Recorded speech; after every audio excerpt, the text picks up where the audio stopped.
ধরার চেষ্টা করব। দেখেন সার্বিয়াতে মূলত ২ টা ক্যাটেগরিতে লোক নিয়ে থাকি। এর মধ্যে একটা হচ্ছে স্কিল ওয়ার্কার এবং একটা হচ্ছে নন স্কিল ওয়ার্কার। মূলত যারা কাজ জানে, বিভিন্ন সেক্টরে কাজ জানে, তারা সরাসরি কোম্পানির আন্ডারে স্কিল ওয়ার্কার হিসেবে নিয়োগ পায় এবং সেখানে যেতে পারে। আর এছাড়া যারা কাজ পারে না, অর্থাৎ বেকার, দেশে হয়তো কোনো কাজ কাম করেনি, হয়তো লেখাপড়া করেছে, লেখাপড়া শেষ করেছে, ১.৫ বছর বেকার বসেছিল, কোনো কাজে সে জয়েন করেনি বা কোনো কাজে সেরকম দক্ষতা তার নেই, সেক্ষেত্রে সে আনস্কিল ওয়ার্কার হিসেবে বা নন স্কিল ওয়ার্কার হিসেবে সে সার্ভে আসতে পারবে, সেটা হচ্ছে সাপ্লাই কোম্পানির আন্ডারে। তো এখন কথা হচ্ছে সাপ্লাই কোম্পানি কি এবং ডিরেক্ট কোম্পানি কি।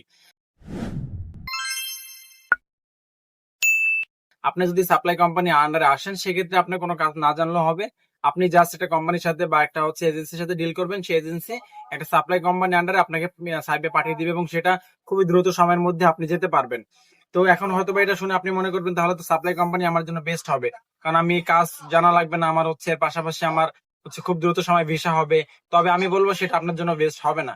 কারণ হচ্ছে সাপ্লাই কোম্পানি যদি আপনি আসেন, সেক্ষেত্রে সাপ্লাই কোম্পানি যে কোনো কোম্পানির থেকে হচ্ছে আপনার সাথে ডিল করে রাখবে। আপনি যখনই কোনো একটা ক্লায়েন্ট পাবে বা যখনই কোনো একটা ওয়ার্কার পাবে বাংলাদেশ এজেন্সির কাছ থেকে, তখন সেই কোম্পানি আন্ডারে আপনার নাম ঠিকানা বসিয়ে জাস্ট একটা ওয়ার্ক পারমিট ইস্যু করে ফেলবে। মানে সবকিছু আগে থেকে রেডি করা থাকে, শুধুমাত্র আপনার নামে একটা ওয়ার্ক পারমিট ইস্যু করে ফেলবে।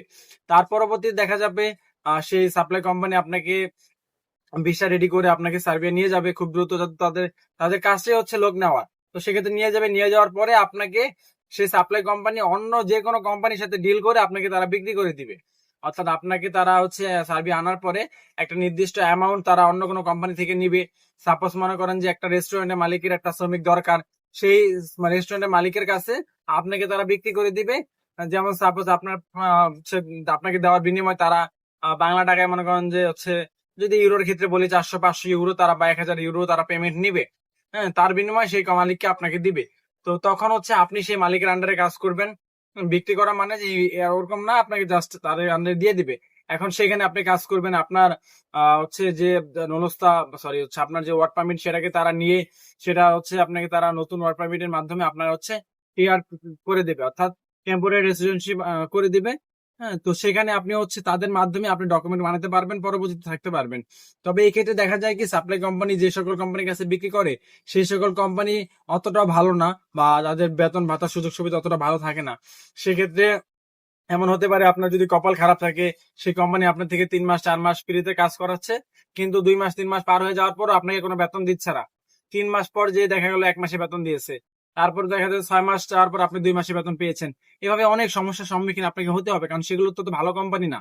সেগুলো চিটার বাটপার কোম্পানি দেখেই তারা হচ্ছে সাপ্লাই কোম্পানি থেকে লোক নিয়েছে। তো সেক্ষেত্রে সেটা আপনার জন্য বেস্ট না। যারা সার্বিয়াকে ব্যবহার করে বসনিয়া হয়ে, ক্রোয়েশিয়া, স্লোভেনিয়া হয়ে, ইতালি সহ বিভিন্ন দেশে প্রবেশ করে, তারাই মূলত সাপ্লাই কোম্পানি আন্ডারে বেশিরভাগ যেয়ে থাকে। আর যাদের চিন্তা ভাবনা থাকে যে না, আমি অনেক টাকা পয়সা ঋণ করে সার্বিয়া যাচ্ছি, আমি সার্বিয়ায় থাকবো, আমি সেখানে কাজ করব, আমি সেখান থেকে একটা কিছু করার চেষ্টা করব, তো তারা কখনোই সাপ্লাই কোম্পানি আন্ডারে চয়েস করে না। তারা সাপ্লাই কোম্পানিতে কিন্তু যেতেও খরচ কম লাগে, তা সত্ত্বেও তারা বেশি টাকা খরচ করে ডিরেক্ট কোম্পানি আন্ডারে যাওয়ার চেষ্টা করে, এবং তাদের সময়ও বেশি লাগে, ইন্টারভিউ দিতে হয়, সবকিছু করে তারপর তাদেরকে যেতে হয়। এখন এই যে ডিরেক্ট কোম্পানি আন্ডারে গেলে আপনি কি সুযোগ সুবিধা পাবেন, বা ডিরেক্ট কোম্পানি আন্ডারে আপনি কি কি হচ্ছে পাবেন, সেটা যদি বলি, ডিরেক্ট কোম্পানি আন্ডারে যদি আপনি যেতে চান, সেক্ষেত্রে আপনাকে একটা ভালো এজেন্সির মাধ্যমে একটা ডিরেক্ট কোম্পানি আন্ডারে আপনাকে হচ্ছে কথা বলতে হবে। সেই কোম্পানি একটা ধরেন সাপোজ ৩ জন লোক নিবে, সে ৩ জন হচ্ছে কনস্ট্রাকশন সেন্টার সেক্টরের লোক নিবে। ধরেন হচ্ছে একজন প্লাম্বার নিবে, একজন টাইলসম্যান নিবে, একজন হচ্ছে আহ বিভিন্ন কাজ থাকে না কনস্ট্রাকশন, তো বিভিন্ন কাজের জন্য লোক নিবে। তো আপনি যে কাজটা পারেন, টাইলস এর কাজটা আপনি পারেন, তো সেক্ষেত্রে কোম্পানির হয়তো কোনো প্রতিনিধি এসে বাংলাদেশে এসে আপনার হচ্ছে কাজ দেখবে, নয়তোবা তারা অনলাইনে ভিডিও কলের মাধ্যমে আপনি যে কাজ পারেন ঠিক মতো লাগাতে পারতেছেন সবকিছু যাচাই বাছাই করে তারপরে আপনাকে তারা ওয়ার্ক পারমিট আপনার নামে ইস্যু করবে। অর্থাৎ তারা একজন শ্রমিককে নিজেরা পছন্দ করে